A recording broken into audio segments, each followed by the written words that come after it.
হাদিসে আছে কানা রাসূলুল্লাহ সাল্লাল্লাহু আলাইহি ওয়াসাল্লাম ইয়াত্তাবিউল জানাজাতা ওয়া ইয়াউদুল মারিজা।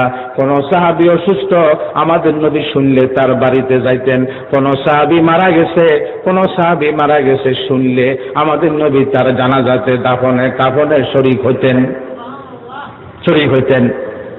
হাদিসের মধ্যে আছে ওনার নম্রতা বুঝাইতে যাইয়া আল্লাহ পাক সাহাবায়ে কেরাম জীবনী লিখছে। তো আমরা দেখছি উনি গাদার উপরে উঠি রাস্তাঘাটে চলাফেরা করে, কাজ কাম করে। কিসের উপরে? কোন সাহাবীরা কোন নবী? কি আশ্চর্য কথা! ঘোড়া নাই, খচ্চর নাই, উট নাই, গাদার উপরে কেন উঠলেন? সাহাবীরা আবদার করেই বলেন, ঘোড়া নাই, আপনি বড় মানুষ, আপনি আল্লাহ পাকের দোস্ত, আপনি আল্লাহ পাকের নবী, আপনার মতো পৃথিবীতে কেউ নাই, আপনি কি শুরু করলেন? কি ছেলেরা বাবার সাথে আবদার করে না? আবার আপনি এখানে বসে আছেন, ফ্যান নাই, কোনো ভালো একটা টেবিল নেই, আপনি এখানে বসে আছেন। তো বাবা কি গো বেটা ক্ষুদা লাগছে, চা খাইলাম বসে, এলে কি সে কবি না বলেন না একদম বলে। তো আমাদের নবী ইসলাম বলে আমার সাহাবীরা ঘোড়া হলো সব চাইতে দামি, ওটও দামি, খচ্চরও দামি, আর আমার মতো পৃথিবীতে দামি কেউ নেই। যদি সবসময় ঘোড়ার উপরে উঠি, সবসময় আমি ওটের উপরে উঠি, সবসময় খচ্চরের মধ্যে উঠি, গৌরব আসতে পারে, আমি গৌরবের ফতকান বন্ধ করে দিলাম। গাদার মতো নিকৃষ্ট কেউ নেই। আল্লাহ পাকের নবী বললেন, হাদিসে আছে নবীর কথা, কানা রাসূলুল্লাহ সাল্লাল্লাহু আলাইহি ওয়াসাল্লাম ইয়ারকাবু আলাল হিমার। আল্লাহ পাকের নবী গাদার উপরে উঠি রাস্তাঘাটে চলাফেরা করতেন, কাজ কাম করতেন, আর বলতেন আমার সাহাবীরা আমি কেন গাদার উপরে উঠলাম, গৌরব যেন না আসে, আমি গৌরবের পথটা বন্ধ করে দিলাম। তো নবী তো গৌরব নাই, আসবেও না, উম্মতকে শিক্ষা দিলেন। উম্মতকে কি দিলেন বলেন? শিক্ষা দিলেন। আচ্ছা, আবার দেখেন হাদিসে আছে একবার আমাদের নবী ইসলাম রাস্তা দিয়ে হাঁটতেছে, হাজার হাজার সাহাবী পিছনে, জোতার আওয়াজও কানে আসতেছে। এখন বলেন আমরা সামনে থাকলে, পিছনে দল থাকলে একটা গৌরব ভাব লাগে না? আমি একটা বেড়া, আমি একটা কিছু, আমার মতো কে আছে, আমি নেতা, আমার কিছু বহুত মানুষ, এরকম লাগে না? হঠাৎ নবী ইসলাম বলছেন তোমরা সামনে যাও, আমারে পিছে দাও। সাহাবীরা এখন নবী কি কথা, আপনার সামনে জোরে কথা বলা হারাম, আপনার সামনে হাততালি কথা বলা হারাম, আপনাকে নাম ধরে ডাক দেওয়া নিষেধ, আপনি কি বললেন? আমরা পিছে সামনে হাঁটতেন, আপনি পিছে হাঁটতেন। আল্লাহ পাক নবী বলছেন আমার সাহাবীরা কোনো অসুবিধা নাই, এখন তো আমি বললাম সব সময় আমি সামনে হাঁটি, তোমরা আমার পিছে হাঁটো, আর তোমাদের জোতার আওয়াজ আজকে আমার কান আসতেছে, গৌরব আসতে পারে, আমি একটা বেদা, আমি একটা কিছু, আমি পিছে হাঁটি, আর গৌরবের পথটা বন্ধ করে দিলাম। গৌরবের পথটা বন্ধ করে দিলাম। আমাদের প্রিয় নবী মুহাম্মদ মুস্তাফা সাল্লাল্লাহু আলাইহি ওয়াসাল্লাম আপনি দেখেন রাস্তা দিয়ে উনি হাঁটতেছে। এখন ক্লাস 4-5 পড়ে যে ছেলে, বয়স তার কত 12-13, কি ভাই? ক্লাস 4-5 পড়ে যে ছেলেদের যেটা ডিস্টার্ব করতেছে, এটা একবার গেল একবার আসলো, আবার গেল আবার আসলো, কারণটা কি? ক্লাস 4-5 পড়ে যে ছেলে, বয়স 12-13, এতটুক নবী ইসলাম এদেরকে সালাম দিলেন, আসসালামু আলাইকুম ওয়া রাহমাতুল্লাহি ওয়া বারাকাতুহু। এখন অবাক হওয়ার কথা ন, বলেন না? যাকে ফেরেশতারা শ্রদ্ধা করে, যাকে নবীরা শ্রদ্ধা করে, যারা সমস্ত পৃথিবী শ্রদ্ধা করে, যাকে আল্লাহ পাক, যার মর্তবা আল্লাহ পাকের পরের মর্তবা, যাকে উম্মতে সালাম দেওয়াটা আইন, এখন উনি দেখা যায় সালাম দিচ্ছে ছোট ছেলেবেলেকে। কারণ কি? মিশকাত শরীফের টিকার থেকে কারণ হলো সবসময় আমি সালাম নেব, সালাম দেব না, এটা একটা গৌরব ভাব, গৌরব যেন আসতে না পারে, উনি পাকসাপ হয়ে গেলেন। একটা কথা হলো এই বাচ্চাদেরকে শিক্ষা দিলেন, বাবারা মুরব্বীদেরকে কি দিবা? সালাম দিবা। হাদিসে আছে কানা রাসূলুল্লাহি সাল্লাল্লাহু আলাইহি ওয়াসাল্লাম মাররা আলা গিলমানিন ফাসাল্লামা আলাইহিম। ছোট ছোট বাল বাচ্চাদের কাছে হাঁটি গেলেন, তাদেরকে আল্লাহ পাকের নবী সালাম দিলেন।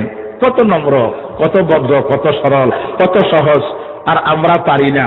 আমি মোতাওয়াল্লি, আমি ক্যাশিয়ার, আমি সভাপতি, আমি সেক্রেটারি, আমার সেক্রেটারি বড়, আমার বাড়ি বিল্ডিং, আমি কোটিপতি, আমি বড় নেতা, আমি বড় তেনা, আমি হেডমাস্টার, আমি এই, আমি ওই, এই কথা বলেন না। মূল কথাটা আমি আল্লাহ পাকের গোলাম, নবীর উম্মত, এটা বলে না। দেখেন আল্লাহ পাকের নবীর চাইতে পৃথিবীতে বড় কেউ আছে? আল্লাহ পাকের পরে তো উনি তো বড়। আর উনি এই ক্লাস 4 5 পড়ে ছেলেদেরকে সালাম দিলেন। কত শিক্ষা, কেমন শিক্ষা, কেমন উদারতা, কেমন ভদ্রতা, কেমন নম্রতা, কেমন সরলতা, কেমন সরলতা। হাদিসে আছে আল্লাহ পাকের প্রিয় নবী মুহাম্মদ মুস্তাফা সাল্লাল্লাহু আলাইহি ওয়াসাল্লাম বলছেন 60টা কাজ করলে গৌরব থাকে না। কথা আসে গেছে বলি দি, 60টা কাজ করলে অহংকার বলেন না থাকে না। আর অহংকার না থাকলে আপনি জান্নাতি। আজ যখন নম্র হইলেন, ভদ্র হইলেন, সরল হইলেন, সহজ হইলেন, তা আপনি জান্নাতি। জান্নাত দিবে আল্লাহ পাক কাকে? নম্র, ভদ্র, সরল, সহজ এমন ব্যক্তিকে আল্লাহ পাক জান্নাত দিবেন। আর অহংকারকারী, বেয়াদব, জবান খারাপ, কথা গালাগালি, কথা মারামারি, দেখবে না তোর লোকের নাম আমার মুনুসাল্লাহ ফাইন করে থাকবে, তুই কেড়ে ওরা তুই না বাড়ির কথা করে থাকে, কথা বুঝেন নাই? কেউ সালাম করলে জবাব দেয় না, করে থাকে, কথা বুঝেন নাই মনে হয়। এরা হলো দুজগীদের চিহ্ন। এগুলো হলো কার চিহ্ন বলেন? দুজগীদের চিহ্ন। 4টা কাজ করলে অহংকার থাকে না। কটা কাজ? একটা কাজ হলো যে কোনো মুসলমানকে আপনি দেখলেন, সালাম দিলেন, অহংকার থাকবে না। আল্লাহ পাকের নবী ইরশাদ করেন, ক্বালা রাসূলুল্লাহ সাল্লাল্লাহু আলাইহি ওয়াসাল্লাম আল বাদি বিসালামে বারিউম মিনাল কিবির। সর্বপ্রথম সালাম দিলেন যিনি আত্মগৌরব থেকে পাক হয়ে গেলেন তিনি। সর্বপ্রথম সালাম দিলেন যিনি আত্মগৌরব থেকে পাক হয়ে গেলেন তিনি। হাদিসে আছে 100 বার দেখা হয়েছে একজন ব্যক্তির সাথে, একবার হাঁটে, আরেকবার ঘাটে, আরেকবার বাড়িতে, আরেকবার মসজিদে, আরেকবার রাস্তা, আরেকবার পুকুরের পাড়ে, নতুন দেখা। তো যতবার দেখা হয় অতবার তুমি সালাম দিবা, আসসালামু আলাইকুম ওয়া রাহমাতুল্লাহি ওয়া বারাকাতুহু। হয়তো আমাদের জমানা হয়তো না বাস্তব, যদি এমন কাম আমি করি বা ইনি করে, কেউ করে, কিরে ভাই মাথা খারাপ পাবো, দেখা হইল না আল্লাহ করবো কিনা। তো সে তোক না, উনি তো মাথা খারাপ পনা, রসুল তো মাথা খারাপ পনা। উনি বলে আমার বান্দা খুব চালাক, আমার বান্দি খুব চালাক। নবী বলেন আমার উম্মত তো খুবই চালাক। তাকে সালাম দিতেছে আল্লাহ পাককে পাওয়ার জন্য, জান্নাত পাওয়ার জন্য, সওয়াব পাওয়ার জন্য। হাদিসে আছে সালামের বার্তা করবেন। এই মেশকাতে আছে, বুখারী মুসলিমে আছে, তিরমিজিতে আছে, আবু দাউদে আছে। সবগুলা কোরআন শরীফের তাফসীর। সবগুলা কার তাফসীর বলেন না? কোরআন শরীফের তাফসীর, কোরআনের তাফসীর, হাদিস শরীফ, হাদিস শরীফ তাফসীর, ফিকহ শরীফ। যেগুলি ইবাদত সিদ্ধান্ত, সওয়াব পাওয়াটা সিদ্ধান্ত, জান্নাত পাওয়াটা সিদ্ধান্ত, আমরা সেগুলোর থেকে দূরে। আর যেগুলো কোনো সওয়াব নাই, আমরা সেগুলো নিয়ে কারাকারি, মারামারি, পারাভারি। কথা বুঝলেন না? বাপ মারা গেল ছেলে গোসল দেয় না, মা মারা গেল মেয়ে গোসল দেয় না। ওই 200 টাকা দিয়ে আব্দুল্লাহর বাজারে বারাঠিয়া আনলো। আল্লাহ পাকের নবী ইরশাদ করেন, ক্বালা রাসূলুল্লাহ সাল্লাল্লাহু আলাইহি ওয়াসাল্লাম মান ওয়াসালা মাইয়াতান মুসলিমান গফারাল্লাহু লাহু। যে ব্যক্তি ইমানদারকে গোসল দিল, ওই ব্যক্তি জীবনের গুনাহ খাতা মাফ। আসেন, যিনি কাফন পরাইলো, কাফনটা হলো মুর্দারের পোশাক। যে ব্যক্তি মুর্দারকে কাফন পরাইলো, মেয়ে লোকের 5 কাফন, পুরুষ লোকের 3 কাফন, আমি নবী বলে দিলাম আল্লাহ পাক তাকে জান্নাতে রেশমি কাপড় পরাবো। জানিও না, কত গ্রামে 1 কি 2 জন জানে, এবং তাকে আমরা টাকা দিয়ে আনতে হয়। ওই যে আমরা ইবাদত মনে করি না, যেগুলি ইবাদত সেগুলা বাদ দিলাম, আর যেগুলো ইবাদত নয় সেগুলো নিয়ে কারাকারি, মারামারি, ফারাফারি। কারাকারি, মারামারি বলেন না, কপাল খারাপ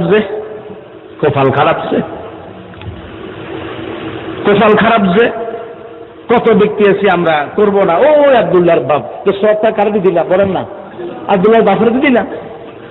কোনো কারাকারিও নাই, ফারাফারিও নাই, মারামারিও নাই। আর যেগুলো ইবাদত নয় সেগুলো হলো কারাকারি, ফারাফারি, মারামারি। আল্লাহ পাকের নবী ইরশাদ করেন, ক্বালা রাসূলুল্লাহ সাল্লাল্লাহু আলাইহি ওয়াসাল্লাম মান কাফানা মাইয়াতান মুসলিমান কাসাহুল্লাহু মিন সুনদুসিন ওয়া ইস্তাবরাকিন মিনাল জান্নাহ। যিনি মুসলমান মুর্দারকে গোসল দিলেন বা কাফন পরালেন, আমি নবী বললাম আল্লাহ পাক তাকে জান্নাতের রেশমি কাপড় পরিধান করাবে। এবং হাদিসে আছে গোসল দিতে গেলে মানুষের কাপড় খুঁজতে হয়, হাঁটু হইতে নাভি পর্যন্ত কাপড় রাখি, সব কাপড় খুঁজতে হয়। হাতে একটা কাপড় নিলাম, কানের মধ্যে মেডা দিলাম, নাকের মধ্যে মেডা দিলাম, আমি ডান দিকে 3 বার, বাম দিকে 3 বার তাকে পানি দিয়ে দিলাম। খুব খেয়াল করেন।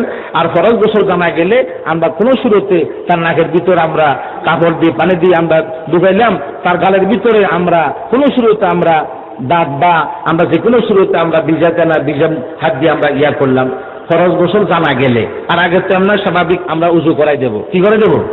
উজু করাই দেব। হাদিসে আছে গোসল দিতে গেলে হয়তো মুর্দারের রানে কোনো আইব দেখা যায়, পেটে কোনো আইব দেখা যায়, এই কথাটা সে দেখছে, কেউ দেখে নাই। যদি গোসলদাতা এই কথাটা গোপন করে, আল্লাহ পাক ওই ব্যক্তির গুনাহ 40 বার গোপন করবে। আল্লাহ পাকের নবী ইরশাদ করেন, গাফারাল্লাহু লাহু 40 মাররা, আল্লাহ পাক তার 40 বার তার গুনাহগুলো ময়দানে হাসরে গোপন করে দিবে। আসেন জানাজান কবর খনন করা। যে ব্যক্তি কবর খনন করলো, আমরা কি মনে করি? বদিল্লা বা দিনফল্লা গৌর বা সর মনে করি। এই আব্দুল্লাহর বাপ, এই আমাদের গ্রামে মানুষটা মারা গেছে, কবরটা খনন করে দিস, 200 টাকা পাবি।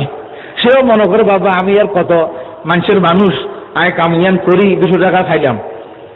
হাদিসে আছে যে ইমানদার ব্যক্তি আরেক ইমানদার ব্যক্তি মারা গেলে কবর বানায় দিবে। কবরটা হলো ইমানদারের ঘর।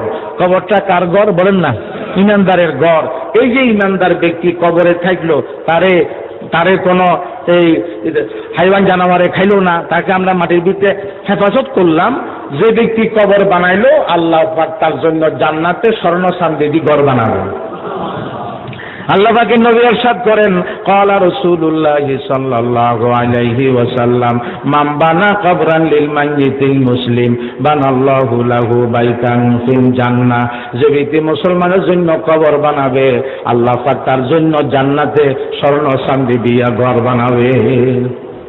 হাদিসে আছে। সাহাবায়ে কেরাম আমাদের নবীর জন্য কবর বানাইছে। হ্যাঁ, হয়তো সবাই জানে না, সবাই সব কাজ কোনো বলেন না, কথা জানে না। তো আমি জানি না ঠিক, কিন্তু যিনি জানে আমি ওরে শ্রদ্ধা করবো, ভক্তি করবো। ভাই তো ভালো কামে আছেন, মাশাআল্লাহ, আমি তো পারি না, আমি বহুত বড় কামে আছেন, আলহামদুলিল্লাহ, আলহামদুলিল্লাহ। এবং হাদিসে আছে, যিনি মুসলমান মারা গেলে জানাজার নামাজটা পড়লেন, খুব খেয়াল করেন, রিক্সাওয়ালা হোক আর কুলি হোক আর মজদুর হোক আর সে মুসি হোক, ইমানদার, সে কি বলেন না? ইমানদার। লা ইলাহা ইল্লাল্লাহ মুহাম্মাদুর রাসূলুল্লাহ, কালিমায়ে শাহাদাত, আশহাদু আল্লা ইলাহা ইল্লাল্লাহ ওয়াহদাহু লা শারীকা লা ওয়া আশহাদু আন্না মুহাম্মাদান আবদুহু ওয়া রাসূলুহু। যারা ইমান হোক, ইমানদার। ইমানদার মারা গেলে যিনি জানাজার নামাজটা পড়লেন বা পড়াই দিলেন, আল্লাহ পাক তাকে উহুদ পাহাড় পরিমাণ সওয়াব দিবেন। আমরা নেতা মরলে যাই, কোটিপতি মরলে যাই, রিক্সাওয়ালা কুলি মজদুর মারা গেলে বলেন না ও ইমানদার, ও তো ইমানদার, বরাবর বরাবর। আল্লাহ পাকের নবী ইরশাদ করেন, ক্বালা রাসূলুল্লাহ সাল্লাল্লাহু আলাইহি ওয়াসাল্লাম, মান ইতাবা জানাজাতা মুসলিমিন ফালাহু কিরাত ওয়াল কিরাতু মিসলু উহুদিন। যে ব্যক্তি ইমানদার মারা গেলে জানাজার নামাজটা পড়লো, আল্লাহ পাক তাকে উহুদ পাহাড় পরিমাণ সওয়াব দেয়। এখানে একটা কথা আমরা বুঝিলাই, ইমানদার ব্যক্তি মারা গেলে 3 দিন শোক। কদিন? কথা বল না, কদিন? এবং প্রতিবেশী তারে খানা দিবে, হাদিসে আছে। অথবা তার আত্মীয়রা কি দিবে বলেন না, খানা দিবে। আসলে শোক, তার দুঃখ। আর বিবি স্বামী মারা গেলে বিবি স্বামীর জন্য শোক করবে 4 মাস 10 দিন। স্বামী মারা গেলে বিবি স্বামীর জন্য শোক করবে কদিন? কোন এত গুরুত্ব স্বামীর বিবির কাছে আল্লাহ পাকের হুকুম মতে। এই জন্য হাদিসে আছে, যে বিবি স্বামীর সামনে সাজে না, যে বিবি মেহেন্দি লাগানা, যে বিবি স্বামীর সামনে ভালো করে পোশাক পরে না, ওই বিবির উপর আল্লাহ পাকের লানত, আল্লাহ পাকের গজব, আল্লাহ পাকের অভিশাপ। 4 প্রকার বিবির উপর আল্লাহ পাকের লানত।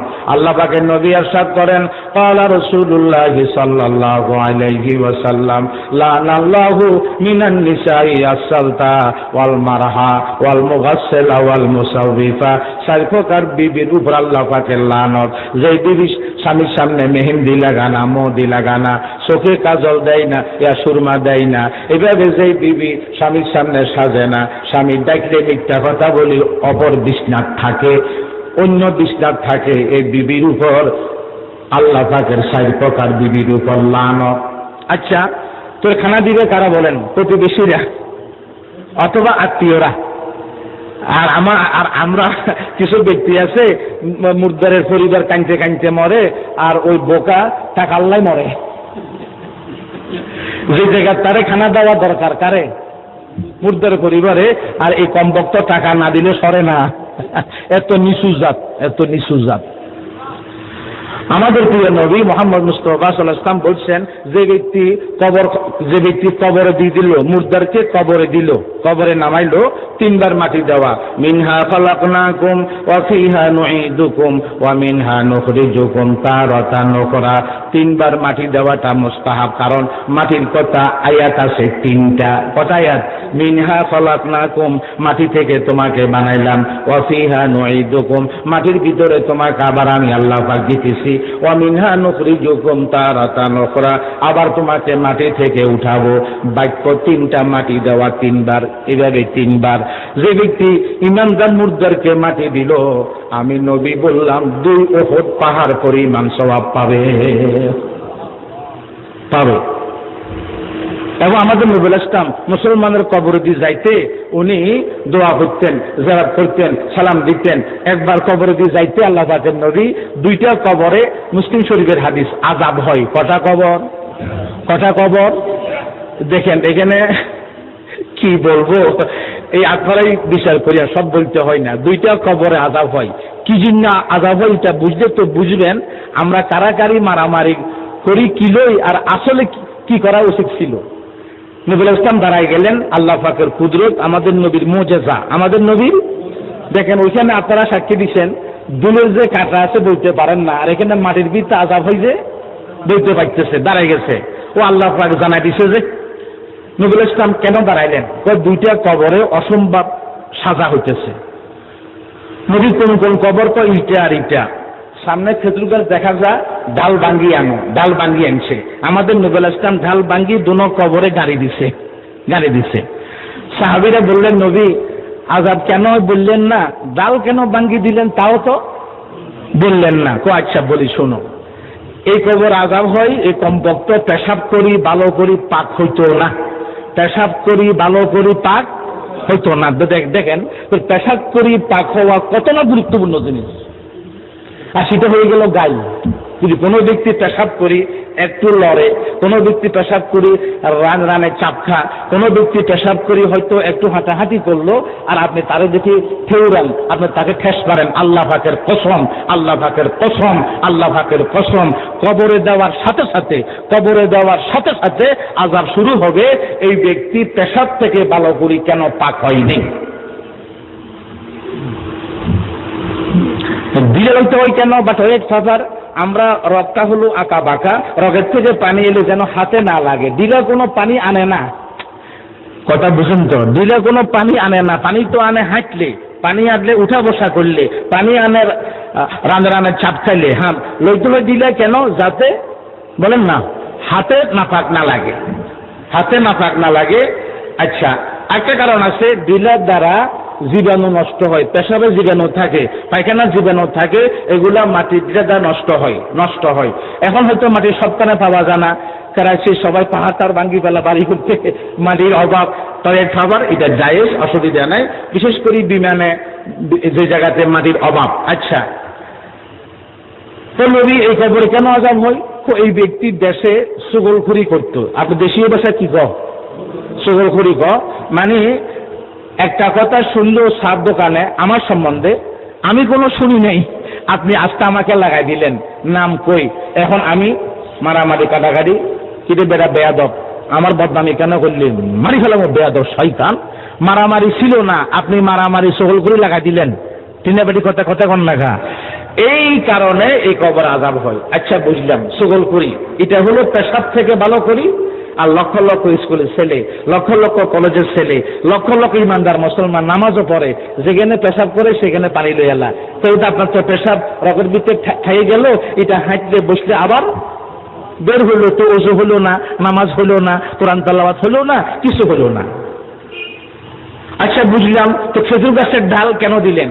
ও খেজুর গাছের ডাল দিলাম যে এই ডালটা যতদিন তাজা থাকবে, সুবহানাল্লাহ পড়বে, অতদিন কবরা আযাব মাফ হয়ে যাবে। খেজুর গাছ জিন্দা জিন্দা, যতদিন তাজা থাকবে অতদিন জিন্দা থাকবে, অতদিন কি পড়বে? কোন কি পড়বে? সুবহানাল্লাহ পড়বে। আল্লাহ পাকের নবী সম্বন্ধে হাদিসে আছে, মাররা রাসূলুল্লাহ সাল্লাল্লাহু আলাইহি ওয়াসাল্লাম বিকবরাইনি ইউযাবান ওয়া মা ইউযাবান ফি কাবীর, আম্মা আহাদুহুমা ফাকানা ইয়ামশি বিন নামিমা ওয়া আম্মাল আখারু ফাকানা লা ইয়াস্তাতিরু মিনাল বাউল। এই ব্যক্তি পেশাব থেকে ভালো করে পাক হতো না, আর এই ব্যক্তি এইভাবে সুগলখড়ি করত, এই জন্য দুই কারণে আযাব হয়। খেজুর গাছের ডাল কেন দিলেন? আল্লাহ পাকের নবী বলেন, লাআল্লাহু ইউখাফফাফু মিন আযাবিহিমা মা লাম ইয়াইবাসা, যতদিন তাজা থাকবে অতদিন সুবহানাল্লাহ পড়বে, আযাব আল্লাহ পাক হালকা করে দিবেন। তাকা সাকানুল লাহুম, আপনার নামাজ কোন ইমানদারের জন্য শান্তির কারণ, ইমানদারের জন্য আপনার নামাজ কালাম দোয়া শান্তির কারণ। কাফের ন, মুনাফিক ন। এক মুনাফিক মারা গেছে, দেখেন কলবে কি নাই, কোন কলবে কি নাই, কিন্তু আমাদের নবী কিনলেন, তারে থুতু দিছে, থুতু, তারে কি দিছে? জুব্বা, এবং তার নামাজও পড়াইছে। তার নাম হলো আব্দুল্লাহ ইবনে উবাই ইবনে সালুল। সে হলো মদিনা শরীফের বড় মুনাফিক। তার নাম হলো আব্দুল্লাহ ইবনে উবাই ইবনে সালুল। বাপের নাম আর মার নাম একসাথে বলা হয় জীবনে এই ব্যক্তির, আর কোন ব্যক্তির বাপ মার নাম একসাথে বলা হয় না। আব্দুল্লাহ ইবনে উবাই ইবনে সালুল, সে হলো মদিনার মুনাফিক, মদিনার বলেন, এবং মুনাফিকের সর্দার। সে যখন মারা গেল, আমাদের নবী ইসলাম কে তার ছেলে বললেন, তার ছেলে আবার ইমানদার। তো নবী, আব্বা তো মারা গেছে, তো চলো, তো নবী একটু নামাজটা পড়াই দেন, আর আপনি থুতু দেন, আর জুব্বাটাও দেন। নবী ইসলাম জুব্বও দিছে, থুতুও দিছে, এবং নামাজও পড়াই দিছে। বলে, হুজুর কেন পড়াইলেন? সে তো মুনাফিক। মুনাফিক এর নামাজ পরিষ্কার আপনি পড়তে পারবেন না এমন আয়াত তখন ছিল না। তখন বরং আল্লাহ পাক কি বলছেন, মাপ চান বা না চান কাম হবে না, মাপ করব না, মাপ চান বা না চান কথা কথা। তবে মাপ না হোক, মাপ না হোক, আমি মাপ চাইলাম, মাপ না হওয়ার ফায়দা না হইলেও অন্য ফায়দা হইতে বলেন না পারে। হযরত ওমরের টান দিছে, নবী মুনাফিক ন, আপনি কোথায় যান? আল্লাহ পাক তো আমাকে পরিষ্কার মানা করেন নাই, দেখি মাপ চাই, মাপ না হইলেও অন্য ফায়দা হবে।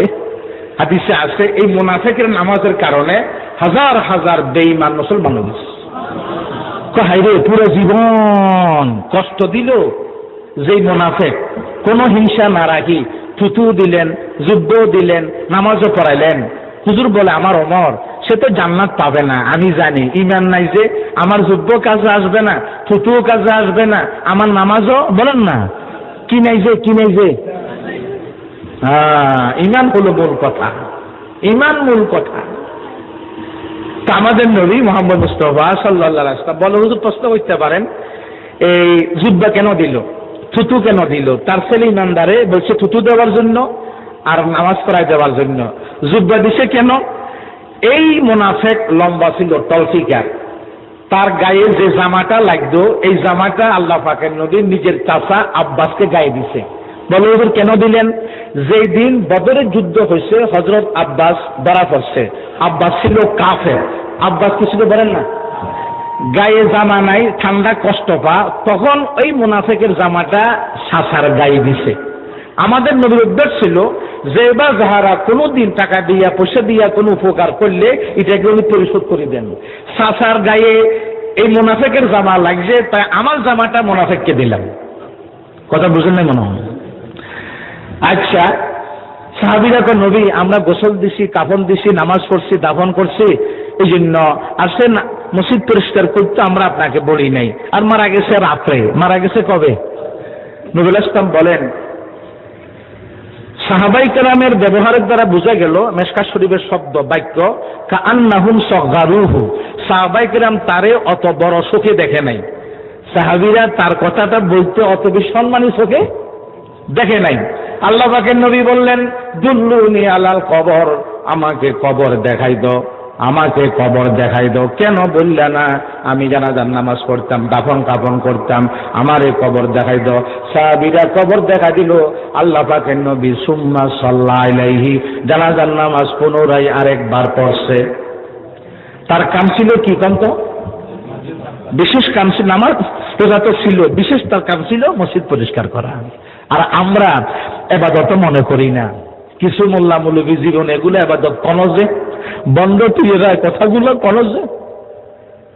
কামা রব্বায়ানি সগীরা রব্বানা ফাগফির লানা যুনুবানা ওয়া কাফির আন্না সাইয়্যাতিনা ওয়া তাওয়াফানা মা'আল আবরার রব্বি জা'আলনি মুকিমাস সালাতি ওয়া মিন যুররিয়্যাতি রব্বানা ওয়া তাকাব্বাল দুআ আল্লাহুম্মা আকরিমনা ওয়া লা তুহিন্না আল্লাহুম্মা আতিনা ওয়া লা তাহরিমনা আল্লাহুম্মা আরদিনা ওয়ারদা আন্না আল্লাহুম্মা হাদিনা ওয়াহদি বিনা ওয়াহদিনা জামিআ। আয় আল্লাহ পাক, আমরা যারা ওয়াজ করলাম শুনলাম সবাইকে আমল করার তৌফিক দান করে দিয়েন আল্লাহ। আয় আল্লাহ পাক, আমরা গুনাহগার সীমিত, আপনার রহমত অসীম, অসীম রহমত দিয়া সীমিত গুনারে মাফ করে দিয়েন আল্লাহ। আয় আল্লাহ পাক, কোন দিন মরি জানি না, কোন জায়গা মরি জানি না, জুমার দিন ইমানের শহীদ শাহাদাতের মওত নসিব করে দিয়েন আল্লাহ। আয় আল্লাহ পাক, দরুদ শরীফ পড়েছি মাওলা, দরুদের উসিলা আমাদের দোয়া মুনাজাত কবুল করে নিয়েন আল্লাহ। আয় আল্লাহ পাক, আমরা দুর্বল, মশা মাছির কামড় সহ্য করতে পারি না, পিঁপড়ার কামড় সহ্য করতে পারি না, জাহান্নামের আযাব সহ্য করতে পারবো না। মেহেরবানি করে জাহান্নাম আমাদের উপরে হারাম করে দিয়েন আল্লাহ। আয় আল্লাহ পাক, নবীকে দেখি নাই, সাহাবী হইতে পারি নাই, সাহাবীকে দেখি নাই, তাবি হইতে পারি নাই, তাবিকে দেখি নাই, তবে তাবি হইতে পারি নাই। পরীক্ষা করলে ফেল হব, বিনা পরীক্ষা পাস করাই দিয়েন আল্লাহ। আয় আল্লাহ পাক, বুড়া বুড়া মানুষ, দাড়ি সাদা, চুল সাদা, এদের কারণে সম্মান, এদের হাতের সাথে আমাদের হাতকে কবুল করে নিয়েন আল্লাহ। আয় আল্লাহ পাক, আমি জানি না কার দিলে কি নেক মকসুদ আছে, সবার দিলে নেক মকসুদকে পূরণ করে দিয়েন আল্লাহ। আয় আল্লাহ পাক, আমাদের হাতের দিকে দেখেন, গুনার দিকে দেখবেন না, আমাদের চেহারার দিকে দেখেন, গুনার দিকে দেখবেন না, আমাদের চোখের দিকে দেখেন, মেহেরবানি করে গুনার দিকে দেখবেন না। আয় আল্লাহ পাক, আব্বা আম্মা যদি মাদ্রাসা না দিতেন, কোরআন হাদিস তো বুঝতাম না, তোমার পরিচয় পাইতাম না। সবের আব্বা আম্মারে, আমার আব্বা আম্মারে মাফ করে দিয়েন আল্লাহ। ইয়া রহমান, ইয়া রহিম, ইয়া গফফার, ইয়া সাত্তার, ইয়া আজিজ, আপনাকে ডাক দিলাম, মেহেরবানি করে আমাদের ডাকে একবার হলো জবাব দিয়ে দিয়েন আল্লাহ। আয় আল্লাহ পাক, চক্ষু দিলেন আন্ধা বানাই দিয়েন না, কান দিলেন বধির বানাই দিয়েন না, জবান দিলেন বোবা বানাই দিয়েন না, শক্তি দিলেন অর্ধাঙ্গ বানাই দিয়েন না, এলেম দিলেন জাহেল বানাই দিয়েন না, ইমানদার বানাইলেন কাফের বানাই দিয়েন না। আয় আল্লাহ পাক, আমরা যারা অভাবী অভাব মোচন করে দেন, আমরা যারা অসুস্থ সুস্থ করে দিয়েন আল্লাহ, আমাদেরকে সুস্থ করে দিয়েন আল্লাহ। গভীর রাতে দোয়া কবুল হয়, দোয়া কবুল হয়েছে, আশা নিয়ে হাত নামাইতেছি, আমাদের আশাকে নৈরাশ করে দিয়েন না আল্লাহ, আমাদের আশাকে নৈরাশ করে দিয়েন না আল্লাহ। আয় আল্লাহ পাক, আয় আল্লাহ পাক, কি বলবো জানি না, আপনি দাতা আমরা গ্রহীতা, আপনি মালিক আমরা গোলাম, আপনি স্থির আমরা অস্থির, আপনি স্থায়ী আমরা অস্থায়ী, আপনি স্বাধীন আমরা অধীন, আপনি বড় আমরা ছোট, আপনি ধনী আমরা গরিব, আমাদেরকে মাহরুম করে দিয়েন না আল্লাহ। আয় আল্লাহ পাক, আমরা যারা ওয়াজ করলাম শুনলাম, টাকা দিলাম পয়সা দিলাম, কষ্ট করলাম, তাই আমাদের দিন মুসিবতের সময় এই মাহফিল নাজাতের উসিলা বানাই দিয়েন আল্লাহ, এই মাহফিল নাজাতের উসিলা বানাই দিয়েন আল্লাহ। আয় আল্লাহ পাক, বহুত আলেম জাহান্নামে যাবে হাদিসে আছে, বহুত বক্তা জাহান্নামে যাবে হাদিসে আছে, আমাদের কই রকম কমার্শিয়াল বক্তা বানায়েন না আল্লাহ। আয় আল্লাহ পাক, আমাদের বাংলাদেশ প্রতি মাহফিলে বলি, প্রতি নামাজের পরে বলি, জালেম কাফেরদের হাতে তুলে দিয়েন না। আমাদের বাংলাদেশ কোনদিনের জন্য জালেম কাফেরদের হাতে তুলে দিয়েন না, জালেম কাফেরদের হাতে তুলে দিয়েন না। আয় আল্লাহ পাক দোয়া কবুল হইছে আবার বলি আশা নিয়ে হাত নামাইতেছি আমাদের আশাকে নৈরাশ করে দিয়েন না আল্লাহ আমাদের আশাকে নৈরাশ করে দিয়েন না আল্লাহ বিজুদি সুবহানা রাব্বিকা রাব্বিল ইজ্জাতি আম্মা ইয়াসিফুন ওয়া সালামুন আলাল মুরসালিন ওয়াল হামদুলিল্লাহ। কাজ করতে হবে, এটা এই বিষয়টি এখানে রাখলাম।